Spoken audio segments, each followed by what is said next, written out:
Welcome to English easy. Viewers, इस video में हम बात करेंगे present indefinite tense. Present indefinite tense के बारे में आपको बहुत सी बातें मिलेंगी।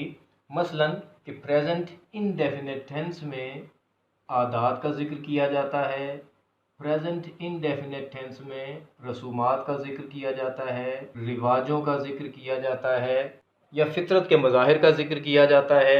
और इसी तरह एक पूरी लिस्ट होती है जिसके बारे में बताया जाता है कि ये चीज़ें होंगी, तो उनको हम प्रेजेंट इंडेफिनिट टेंस के तरीके से इंग्लिश में ट्रांसलेट करेंगे। लेकिन आप इन बहुत सारी चीज़ों को याद रखने की बजाय सिर्फ एक वर्ड याद रखिए, रूटीन्स। कि प्रेजेंट इंडेफिनिट टेंस में रूटीन्स का जिक्र किया जाता है। रूटीन्स यानी मामूलात। वो रूटीन्स इंसानों की भी हो सकती हैं। मिसाल के तौर पर मैं रोज़ाना वर्जिश करता हूँ, मैं रोज़ाना सुबह उठता हूँ, मैं वज़ू करता हूँ, मैं कुरान पाक पढ़ता हूँ वगैरह वगैरह, या इसी तरह और बहुत सारी चीज़। रूटीन्स जानवरों की भी हो सकती हैं, जस्ट लाइक गाय दूध देती है, बिल्ली दूध पीती है, घोड़ा तेज़ दौड़ता है, घोड़ा घास खाता है, शेर शिकार करता है।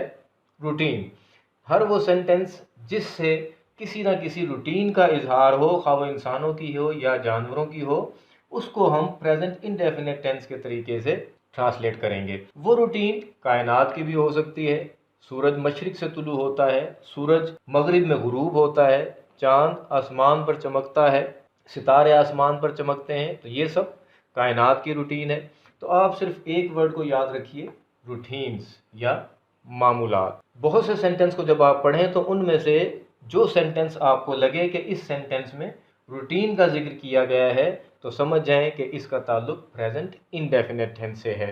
तो अब हम थोड़ा सा आगे चलते हैं कि इंग्लिश में प्रेजेंट इंडेफिनिट टेंस के सेंटेंसेस का सिंटैक्स क्या होगा, तरकीब क्या होगी, और हम आसानी से प्रेजेंट इंडेफिनिट टेंस को कैसे खुद भी समझ सकते हैं और किस तरह अपने बच्चों को भी समझा सकते हैं। इंग्लिश में उनका सिंटैक्स कुछ इस तरह से होता है कि सबसे पहले आप सब्जेक्ट लिखते हैं और सब्जेक्ट के बाद वर्ब की फर्स्ट फॉर्म या present form. Present indefinite tense में हमेशा वर्ब की फर्स्ट फॉर्म इस्तेमाल होती है, जिसे हम प्रेजेंट फॉर्म कहते हैं।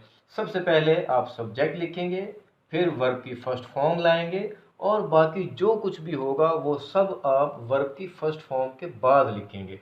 और वर्ब की प्रेजेंट फॉर्म के बाद अगर ज़रूरत होगी तो ऑब्जेक्ट भी आ सकता है और एडवर्बियल भी आ सकता है। लेकिन इन दो चीज़ों को तरतीब देना बहुत ज़रूरी है। जब आप इन दो चीज़ों को तरतीब दे लेंगे, इसके अलावा जो कुछ भी होगा वो सब इस वर्ब की फर्स्ट फॉर्म के बाद ही आएगा। तो देखिए, आसान सा तरीका है। हम इसमें सेंटेंस नंबर 1 को अगर हम देखते हैं तो इसमें देखिए, मैं रोज़ाना वर्जिश करता हूँ, एक रूटीन है। आप सबसे पहले सब्जेक्ट देखिए। सब्जेक्ट वो होता है जिसके बारे में बात की जाती है। तो मैं रोज़ाना वर्जिश करता हूँ, इसमें मैं सब्जेक्ट है। आई टेक एक्सरसाइज डेली, ये देखिए, सबसे पहले सब्जेक्ट, उसके बाद वर्ब की फर्स्ट फॉर्म, और बाकी जो कुछ भी है वो सब वर्ब की फर्स्ट फॉर्म के बाद है। ये एक्सरसाइज ऑब्जेक्ट है और डेली एडवर्ब है। तो आप इन दो चीज़ों का ख्याल रखेंगे। जब बच्चों को समझाएंगे तब भी आप इन चीज़ों पे जोर दें कि सबसे पहले सब्जेक्ट लाएं, उसके बाद वर्ब की फर्स्ट फॉर्म ले आएं, तो आगे जुमला ठीक होने के चांसेस बढ़ जाएंगे। सेंटेंस नंबर 2 को देखिए, गाय दूध देती है। इसमें सब्जेक्ट गाय है, सब्जेक्ट सबसे पहले आ गया। द काउ दूध देती है, इसमें वर्ब है द काउ गिव्स। गिव के साथ मैंने एस का इजाफा किया, इसको हम बाद में डिस्कस करेंगे। द काउ गिव्स मिल्क, सबसे पहले सब्जेक्ट है, उसके बाद वर्ब है, और वर्ब के बाद ये ऑब्जेक्ट आ गया। ये जो मैंने गिव के बाद एस लगाया, इसको भी अभी समझ लीजिए। अगर सब्जेक्ट थर्ड पर्सन सिंगुलर हो तो वर्ब की फर्स्ट फॉर्म के साथ हम एस या ई एस का इजाफा करते हैं, और एस या ई एस का ये इजाफा सिर्फ प्रेजेंट इंडेफिनिट टेंस के साथ ही मखसूस है, किसी और टेंस में ऐसा नहीं होता। और थर्ड पर्सन सिंगुलर पहचानने के लिए आई के अलावा हर सिंगुलर थर्ड पर्सन सिंगुलर ही होता है। अगर सब्जेक्ट थर्ड पर्सन सिंगुलर होगा तो वर्ब की फर्स्ट फॉर्म के साथ एस या ई एस का इजाफा किया जाएगा। अब सवाल ये है कि किस वर्ब के साथ एस लगेगा और किसके साथ ई एस लगेगा। ऐसे वर्ब्स जो C H, S H, S S, single O या एक्स पर ख़त्म होंगे, उनके साथ ई एस लगाएंगे और बाकी सब के साथ एस लगाते हैं। मिसालें आप स्क्रीन पर देख सकते हैं। थर्ड सेंटेंस को देखिए, सूरज मशरिक से तुलू होता है। इसमें बात हो रही है सूरज की, यानी सूरज सब्जेक्ट है, तो हम सबसे पहले सब्जेक्ट लाएंगे द सन। उसके बाद वर्ब है ये तुलू होना, द सन राइज। लेकिन यहाँ देखिए कि सब्जेक्ट थर्ड पर्सन सिंगुलर है। सिंगुलर कोई भी सिंगुलर हो आई के अलावा तो वो थर्ड पर्सन सिंगुलर ही होता है।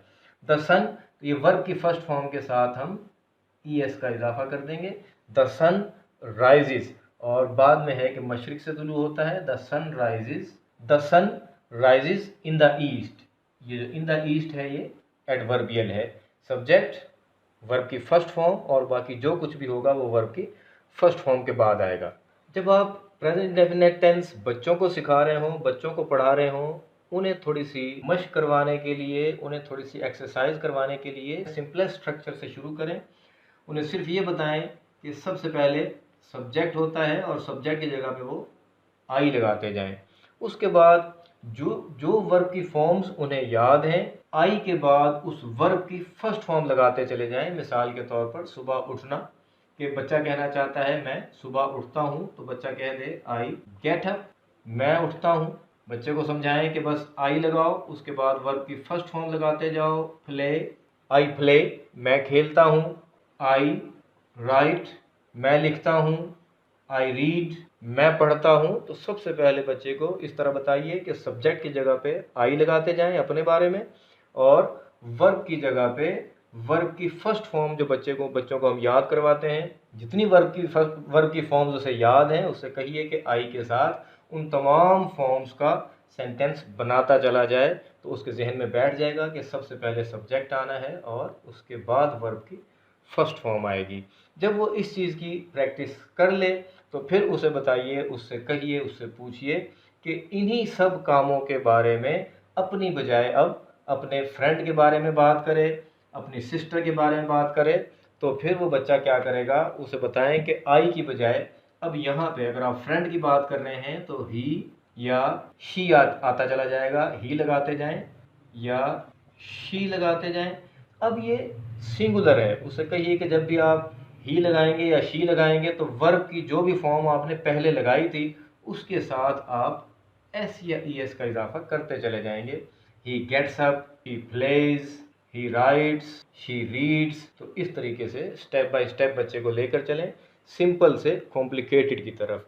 जब बच्चे को इस स्ट्रक्चर की प्रैक्टिस हो जाए तो फिर उसे कहिए कि इनसे आगे एक एक चीज़ का और इजाफा करे, एक एक वर्ड का और इजाफा करे। मसलन ही गेट्स अप है तो वो आगे बताए कि मैं कितने बजे उठता हूँ। शी प्लेज, प्लेज है तो खेल का नाम लिखिए कि क्या खेलती है। She plays cricket, she plays hockey, she plays tennis, she plays video games etcetera. इसी तरह ही राइट्स, फिर उसे बताइए कि वो लिखता है। अब लिखने के आगे कि क्या लिखता है। He writes stories, he writes essays and so on. इसी तरह she reads a book, she reads story books, she reads stories. इसी तरह, और यही प्रैक्टिस आप उसे आई के साथ भी करवा सकते हैं, और पहले आई के साथ ही करवाइए ताकि बच्चे को अपने बारे में बताना, एक्सप्रेस करने का तरीका उसे पता चले। तो अब हम बात कर लेते हैं कि प्रेजेंट इंडेफिनिट टेंस के नेगेटिव सेंटेंसेस को किस तरह से ट्रांसलेट किया जाएगा। प्रेजेंट इंडेफिनिट टेंस के नेगेटिव सेंटेंसेस को ट्रांसलेट करने के लिए हमें डू नॉट और डज नॉट की ज़रूरत पड़ती है। याद रखिए कि जब सब्जेक्ट थर्ड पर्सन सिंगुलर हो, जस्ट लाइक सेंटेंस नंबर 2, वो पढ़ता नहीं है, इसमें वो पढ़ता नहीं है, ही थर्ड पर्सन सिंगुलर है। तो अगर सब्जेक्ट थर्ड पर्सन सिंगुलर हो तो डज नॉट लगाएंगे, और अगर थर्ड पर्सन सिंगुलर ना हो तो डू नॉट लगाएंगे। सेंटेंस नंबर 1, मैं पढ़ता नहीं हूँ, नेगेटिव सेंटेंस है और रूटीन के बारे में नेगेशन है।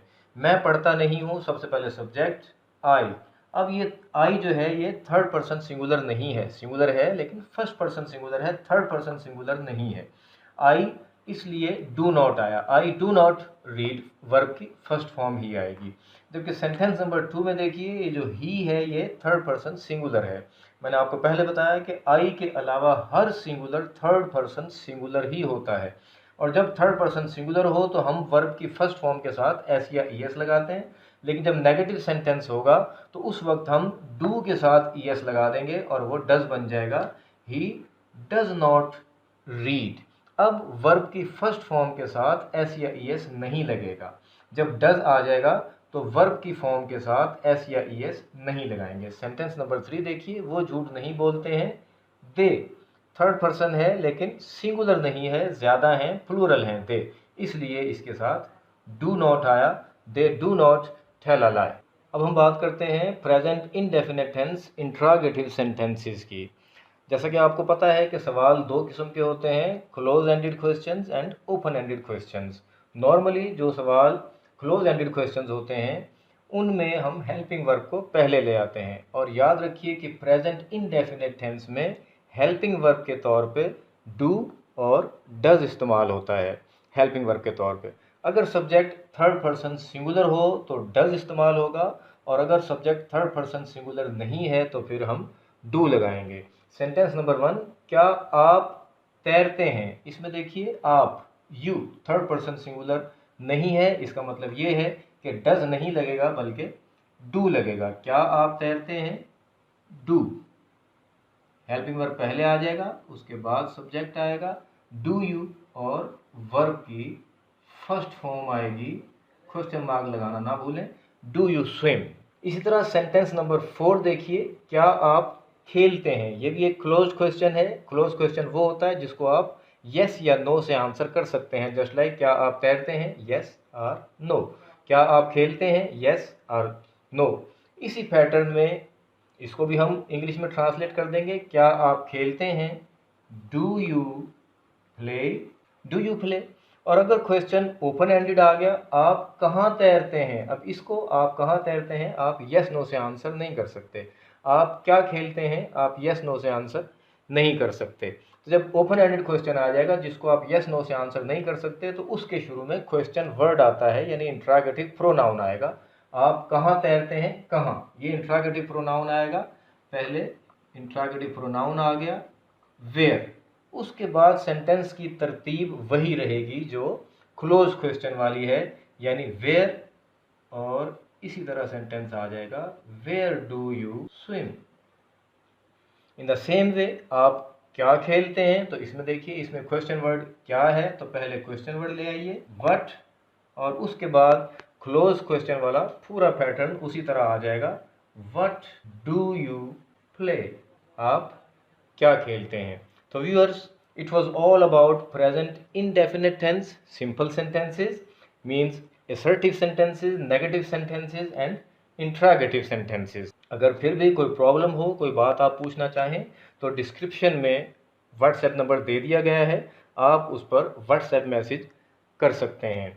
चैनल को सब्सक्राइब कीजिए, वीडियो को लाइक और शेयर करना ना भूलिए। Thank you very much.